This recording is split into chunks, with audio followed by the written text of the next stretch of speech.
House of the dragon episode 1। शुरू करने से पहले थोड़े बेसिक्स क्लियर कर लेते हैं। ये शो टारगेरियन फैमिली पर फोकस्ड है, तो हम भी मेनली बस इसी फैमिली की हिस्ट्री क्लियर करेंगे। टारगेरियंस ओरिजिनली वलेरिया के निवासी थे। वलेरिया वेस्टरोस के पास वाले कॉन्टिनेंट यानी एसोस पर बसा सबसे पावरफुल शहर था। कहा जाता है कि यहाँ रहने वाले ह्यूमंस में ड्रैगन्स को कंट्रोल करने की काबिलियत थी। साथ ही साथ दुनिया का सबसे मजबूत स्टील एके वलेरियन स्टील भी इसी जगह पर मिलता था। बट फिर अचानक से कुछ जानलेवा नेचुरल डिजास्टर की वजह से वलेरिया में जबरदस्त तबाही मच गई। हिस्ट्री में इस हादसे को डूम ऑफ वलेरिया का नाम मिला।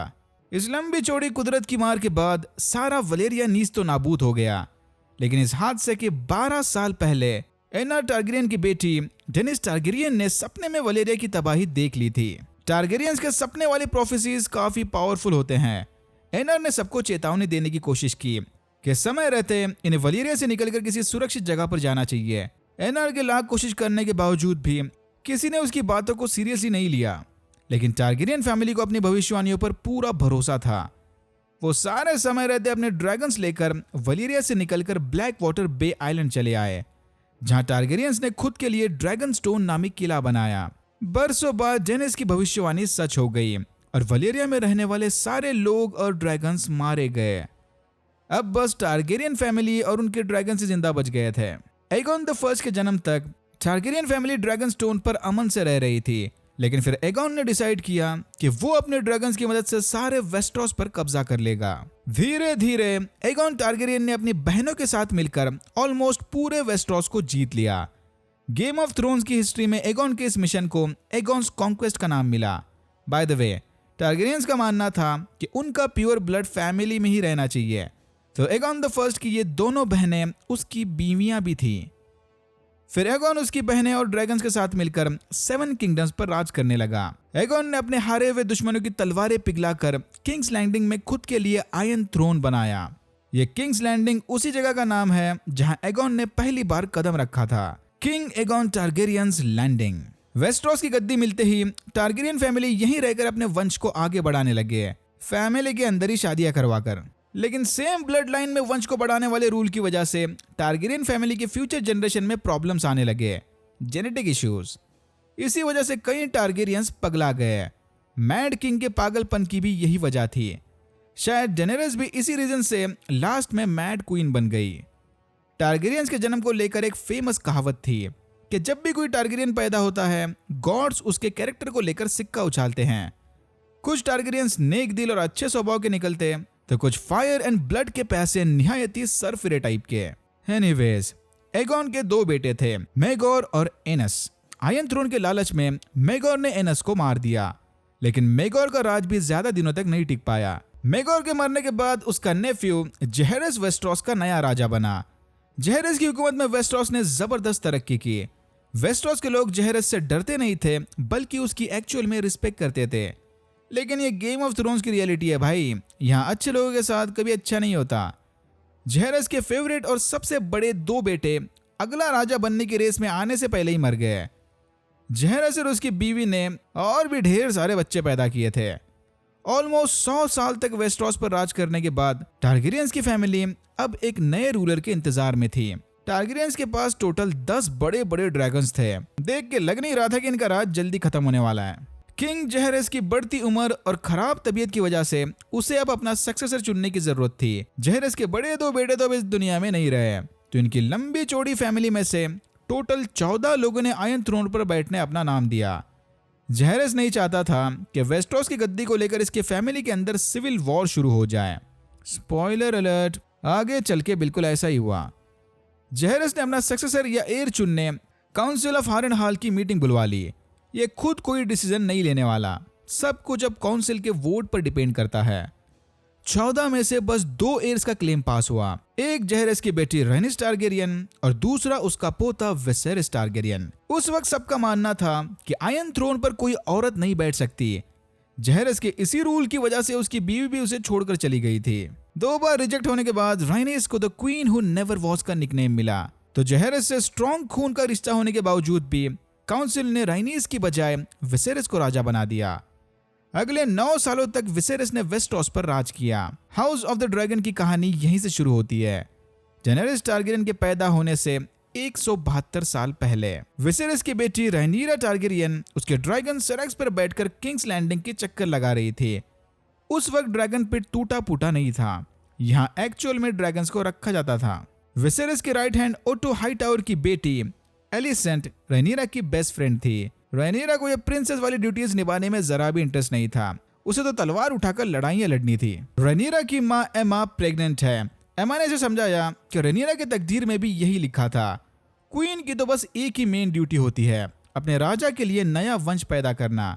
रहायनीरा को यह बात जरा भी पसंद नहीं थी कि बस उसके लड़की होने की वजह से कोई उसे आयरन थ्रोन पर बैठने के लायक नहीं समझता। विसेरिस को पूरा यकीन था कि इसे बेटा ही होगा।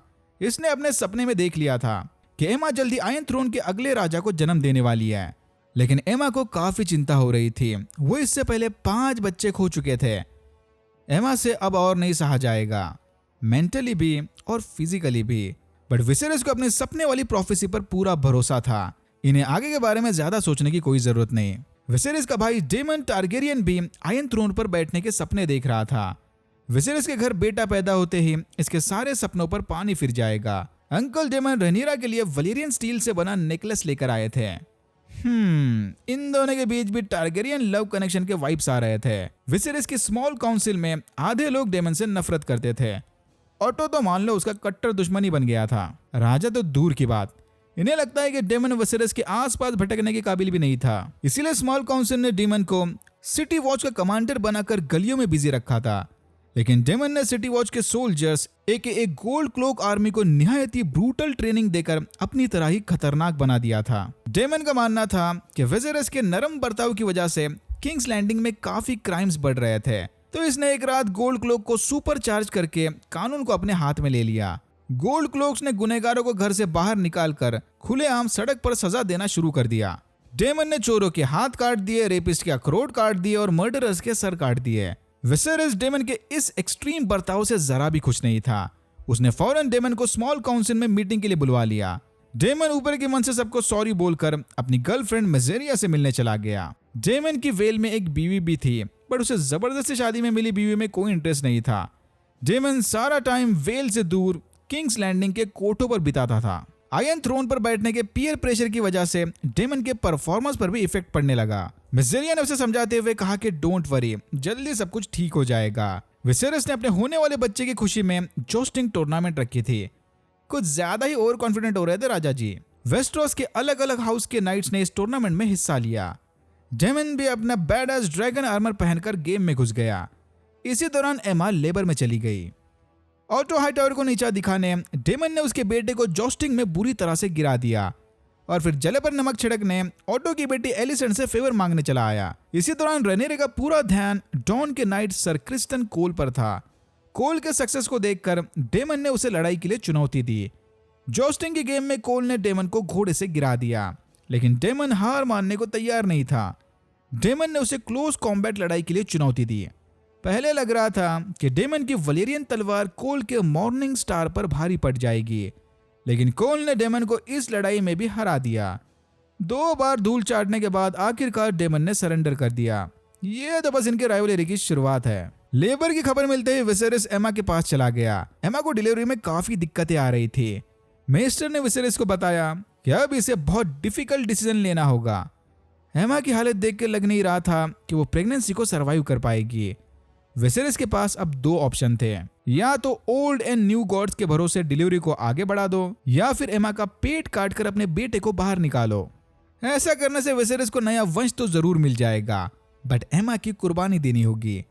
थोड़ा सोच विचार करने के बाद विसेरिस बेटे के लिए एमा की बलि चढ़ाने तैयार हो गया। काफी गट रेंचिंग और पेनफुल सीन था यह। विसेरिस से ऑर्डर मिलते ही आया ने एमा का पेट काटकर बच्चे को बाहर निकाला। मुबारक हो, बेटा हुआ है। एमा तो नहीं रही, बट जाने से पहले इसने विसेरिस को नया वंश जरूर दे दिया। अनफॉर्चुनेटली पैदा होने के कुछ समय बाद ही विसेरिस के बेटे ने भी दम तोड़ दिया। विसेरिस ने एक ही दिन में अपनी बीवी और बच्चे दोनों को खो दिया।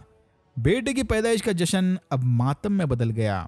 बीवी और बच्चे का ड्रैगन फायर से अंतिम संस्कार करने के बाद विसेरिस अकेले में शोक मना रहा था। फिर ऑटो ने अपनी बेटी एलिसेंट को किंग का मन बहलाने भेज दिया। ऑटो के कहने पर एलिसेंट यहाँ अपनी माँ का ग्रीन ड्रेस पहनकर आई थी। इनकी इस मुलाकात को भी एक तरह का हिंट समझ लो। ऑटो का मानना था कि करंट सिचुएशन के बाद इनका रर्म थोड़ा अनस्टेबल हो गया था। अवाम अगले राजा के फ्यूचर को लेकर थोड़ा चिंतित थी। इन्हें जल्द से जल्द विसेरस का सक्सेसर ढूंढना होगा। आयरन थ्रोन पर लगी तलवारें विसेरस को जख्म दे रहे थे। ये घाव तो भरने का नाम ही नहीं ले रहा था। ये शायद इसी बात का साइन था कि आयरन थ्रोन भी अब विसेरस को अपने लायक नहीं समझती।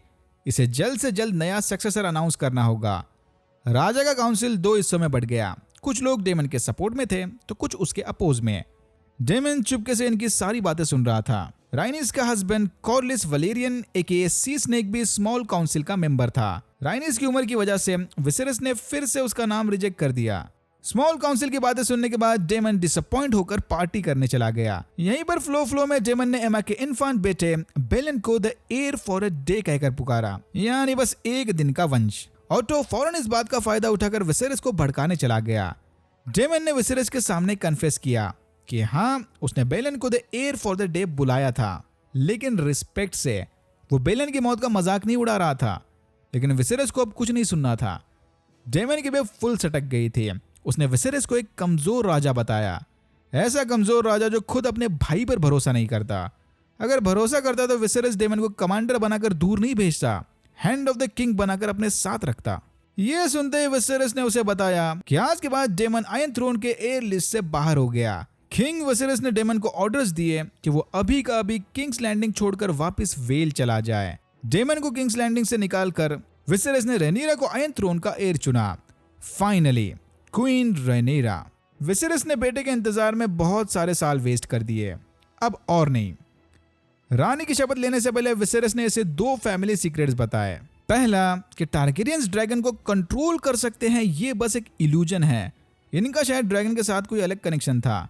और दूसरा कि कभी भी प्रोफेसीज को इग्नोर मत करना, नहीं तो जिस शक्ति ने वलीरिया को तबाह कर दिया वो टारगेरियन फैमिली को भी मिटा के रख देगी। अगले दिन सारे लॉर्ड्स के सामने विसेरस ने रेनीरा को ऑफिशियली अपना सक्सेसर घोषित कर दिया। दूसरी तरफ मिजेरिया को गुड बाय बोलकर डेमन अपने ड्रैगन क्रैक्सेस के साथ किंग्स लैंडिंग से बाहर चला गया। और यहाँ होता है एपिसोड 1 खत्म। ओ हाँ, स्मॉल काउंसिल एक मीटिंग के वक्त ट्राइकी के एडमिरल क्रागस ड्राहर एक क्रैब फीडर के बारे में बात कर रहे थे।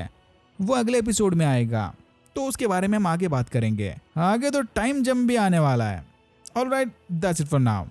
अगर आपकी वीडियो अच्छा लगा तो please like, share and subscribe for more videos like this. मैंने ऐसे और भी वीडियोस बनाए जिनके लिंक्स आपको डिस्क्रिप्शन बॉक्स में मिल जाएंगे। Thank you very much for watching and I am hoping to see you in my next one.